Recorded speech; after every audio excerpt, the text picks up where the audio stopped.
Reka mbasuze mbifuriza ibihe byiza mwebwe mukunda neza Media TV twizere ko mumeze neza cyane mu byo muri gukora byose twihuta cyane tubazaniye amakuru atugezeho kano kanya yuko mu gihugu cy'u Burundi bari mu kiriyo cyangwa se ari mu isanganya rikomeye cyane. Twavuga ko ari nk'igikuba cyacitse kuko ibijumbura mu buyobozi kuri muri presidence Igitega harimo tuzo udasanzwe nyine bigaragaza ko ibyabaye bidasanzwe. No kuvuga ngo n'abasirikare bakuru babiri bamaze kwicwa biciwe mu ishyamba rya Kibira. Ndakubwira uko byagenze nuko inkuru iteye ntabwo bisanzwe nyine mu gisirikare cy'u Burundi. Ubwo rero bimaze kuba ku buryo byahinduye isura y'ibikorwa byaberaga muri iryo shyamba, imyitozo irimo aba FDL irimo abayobozi muri FARDC ndetse by'umwihariko no muri no mu ngabo z'u Burundi FDNB. Ubu rero bimeze bite? Turaje tugaruka kuri aya makuru tuze kujya mu burasirazuba bwa Repubulika ya Demokarasi ya Kongo ahitwa Rurambo ari kuvugwa imirwano ikomeye cyane y'akasamutwe cyangwa se nyine aho twavuga ku rugamba rwabaye amagasa rwabaye imberenge. Tuze kujya Masisi bimeze bite? Hose na amakuru mashya tugezeho kano kanya nandi makuru avugwa muri politike yo muri aka karere muri rusange. Turagenda tubigarukaho na amakuru menshi. Reka duhere kuri inkuru mbi cyane twavuga ko ari mbi nyine cyane ku igisirikare cy'u Burundi FDNB ariko nyine no ku butegetsi bw'u Burundi. Mu ishyamba rya Kibira amaze iminsi hicirwayo abasirikare bakubitwa n'inkuba, ariko iyo tuvuze inkuba no kuvuga ngo abari drone yabahitanye. Aba rero bakaba bapfa mu gihe cyose akenshi bari muri myitozo. Iyo myitozo nakubwiraga irimo FDLR irimo abasirikare FDNB irimo FARDC. Ejo bundi muzi ko hagiye mu Burundi abasirikare 600 barengaho gato. Abo bahise berekeza mu ishyamba rya Kibira. Imyitozo bari gukora rero bikavuga ko iri gutegura igitero ngo gikomeye ku Rwanda nkuko byagiye bivugwa na President Ndayishimiye.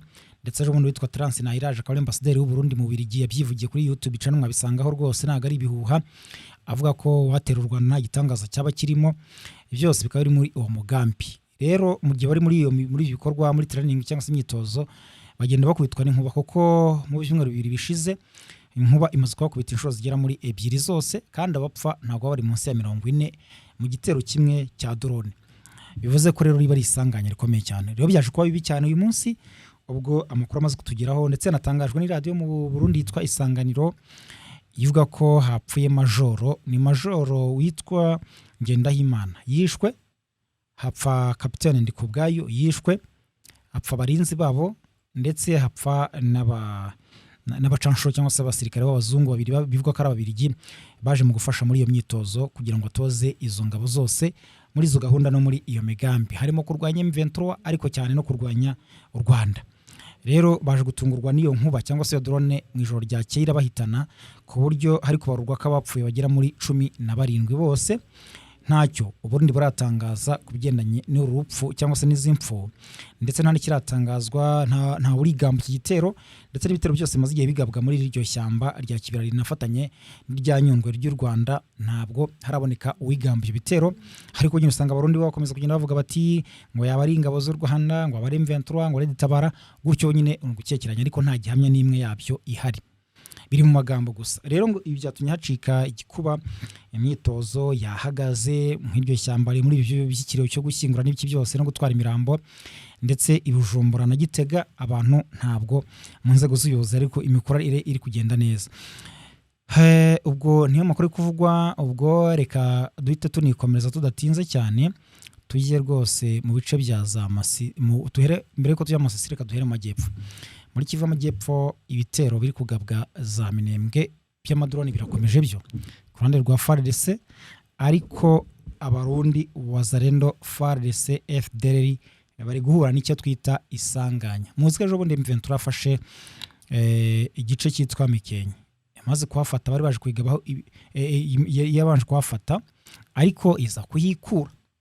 Imaze kuhava rero bateguye ibitero bikomeye cyane nyine ibigaragaza ko bari guprofitira mu kavuyo cyangwa se nyine guprofitira kuri icyo cyuho bavuga ko M23 acitse intege.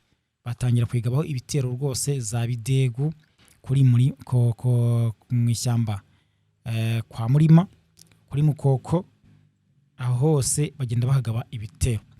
Ariko muri iyo misozi yose ibice byose mu bwiye za Rugeza he huzuye imirambo ya Wazalendo huza imirambo y'abarundi bahasize umutwe ari benshi pe. M23 natwe irwaneho babakozemo akazi kuva ejo bundi bari kubarasa bikomeye cyane ku buryo bari kubura aho bahungira naho berekeza.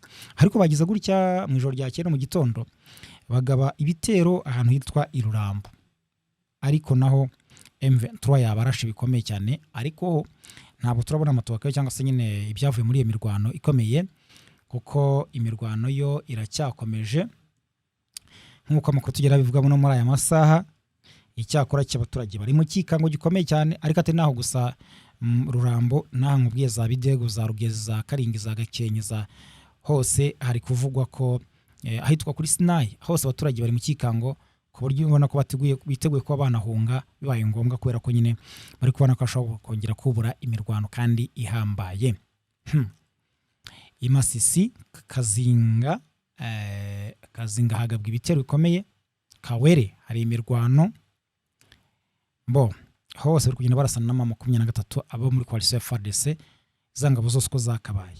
Hari ikindi nkuru nuko hitwa Irubaya mu birombe bibiri byaba 23 cyangwa se nyine hari mu mujyi wa Rubaya hagabwa igitero shuma kirimo Wazalendo na FDL ngo bagiye basahura abaturage baho amaduka bibatwara amabage biki byose, barangije baragenda. Icyakora cyo ntabwo babashije gusubizwa inyuma cyangwa se bagira igikorwa babashe gusubira gutyo batwaye ibyo bintu. Nta makuru rero ari kuva hariya duhabwa n'imboni zacu mba ngomba kukugezaho. Twinjiye muri politike cyangwa se na diplomasi. Joseph Kabila wayoboye Repubulika ya Demokarasi ya Kongo agasimburwa na Felix Antoine Tshisekedi. Ubundi Kabila yayoboye 2001 kugeza 2019 ubwo hajyagaho Tshisekedi, Felix Antoine Tshisekedi. Uyu rero yamaganye umugambi wa Perezida Tshisekedi wo guhindura itegeko nshinga. Muzi ko ejo bundi habaye imyigaragambyo ikomeye cyane Kinshasa, mu bice birimo za Gombe za Kasavubu, hose abaturage biraye mu muhanda bamagana ibyo guhindura itegeko nshinga, bavuga ko Tshisekedi ashaka kujya ku butegetsi nyamara ntacyo yamariye igihugu.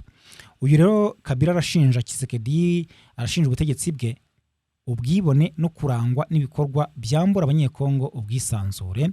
Ubutumwa bukubiye mu itangazo ryasohotse mu ijoro ryo ku itariki 11 Kamena 2026 nyuma y'iminsi 2 abadepite bo muri Repubulika ya Demokarasi ya Kongo batoye ku bwiganze umushinga w'amatora ya kamarampaka ku ihindurwa ry'itegeko nshinga. No umushinga ugamije gufasha Tshisekedi kurenza manda 2 ari ku butegetsi. Kabila rero akaba atangaza ko Repubulika ya Demokarasi ya Kongo iri kujya mu manga kandi ko ishobora gusenyuka igacikamo ibice mu gihe hatagira igikorwa byihuse mu guhindura uburyo iyobowe, kuko burimo ibibazo byinshi cyane. Ati rero igihugu cyacu kiyobowe mu buryo bw'ubwibone, kwica ubwisanzure, bumunga kandi burimo ivangura ryinshi rikorerwa ibyiciro byinshi by'abanyekongo. Aho bibera bibi cyane nuko kiyobowe mu buryo butubahiriza amategeko yose yashyizweho. Kabila yagaragaje ko ijwi ry'igihugu rikoreshwa n'ubutegetsi buriho n'itora ry'umushinga wa kamarampaka ryakozwe n'inteko ishinga amategeko yiganjemo abashyigikiye Tshisekedi, bigaragaza uburyo bweruye ko gahunda yo guhindura itegeko nshinga itakiri amagambo ahwihwiswa, ahubwo ko iri mu bikorwa. Ni ibintu byinshi cyane Kabila yatangaje, ariko avuga ko mu gihe cyose ryahindurwa hagomba kugira igikorwa uko byagenda kose. Tujye mu Rwanda. Umuvugizi wa guverinoma y'u Rwanda Yolande Macron yanenze raporo iherutse gushyirwa hanze. Ni raporo yashyizwe hanze n'umuryango Human Rights Watch uharanira uburenganzira bwa muntu, yibasira rero ingabo z'u Rwanda kubera ibibazo by'umutekano muke biri mu burasirazuba bwa Repubulika ya Demokarasi ya Kongo. Ubundi ku itariki 10 Kamena 2026 nibwo Human Rights Watch yashyize hanze raporo ivuga ko yakoze ku mpfu, ifungwa rinyuranyije n'amategeko ndetse n'ibikorwa byo kwinjiza abasivile mu gisirikare ku ngufu biri mu burasirazuba bwa Repubulika ya Demokarasi ya Kongo. Muri iyi raporo rero uyu muryango wibasira cyane ingabo z'u Rwanda ndetse ukanagaragaza nka nyirabayazana w'ibibazo biri mu burasirazuba bwa Repubulika ya Demokarasi ya Kongo, ndetse ukihuza cyane na AFC/M23 ku buryo wagira ngo kimwe ni ishami ry'ikindi. Nyine iyo baravuga AFC/M23 bakanabihuza n'u Rwanda ukagira nyine ngo ni ikintu kimwe. Hejuru y'ibi byose rero nta kimenyetso simusiga Human Rights Watch igaragaza gishimangira ibyo ivuga. Mu butumwa rero umuvugizi wa guverinoma y'u Rwanda Yolande Macron yashyize hanze kuri uwa kane yanenze iyi myitwarire ikomeje kuranga Human Rights Watch, agaragaza ko kuva mu myaka 30 ishize uyu muryango waranzwe n'imyitwarire ihora yisubiramo iyo bigeze ku Rwanda, irimo kudatangaza imyirondoro yabo ikesha amakuru, kutigerera ahabera ibivugwa, kutagira ibimenyetso simusiga, ndetse no gushyira imbere ibihano kurusha ibindi. Makoro yagaragaje ko uyu muryango udashobora kwizerwa mu gihe wirengagiza ibyo watangarije n'ibyo witangarije ubwawe. Ati muri raporo yeruka Human Rights Watch ntabwo ishobora gufata inshingano zo gukora iperereza ritabogamye mu gihe yirengagiza bimwe mu byo yitangarije. Kinshasa iyi ntwaro igatera inkunga ndetse igakorana bya hafi na FDLR, Wazalendo, abacanshuro b'abanyamahanga n'igisirikare cy'u Burundi.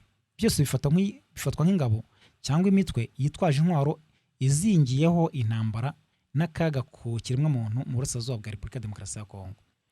Yagize gutya rero yibutsa uyu muryango ko nta ingabo z'u Rwanda zihuriye na AFC M23. Ati bikwiriye gusobanuka neza, RDF ntabwo ari AFC M23. Iperereza ryose rikozwe neza risaba kutabogama, kugeraho ibintu bibera, ibimenyetso simusiga, kubahiriza amategeko ndetse no kudatangaza imyanzuro mbere y'igihe cyangwa ngo ushyire imbere gusaba ibihano. Makuru avuze ko rero umuti urambye kuri kibazo ari ukubahiriza amasezerano ya Washington n'ubuhuza butabogamye hagamijwe kurangiza intambara no kwimakaza ubufatanye bw'akarere. Byatangajwe na Makuru byuzuzanya n'ibikubiye mu nyandiko ibiro bye byashyize hanze kuri iki kibazo mu minsi ishize.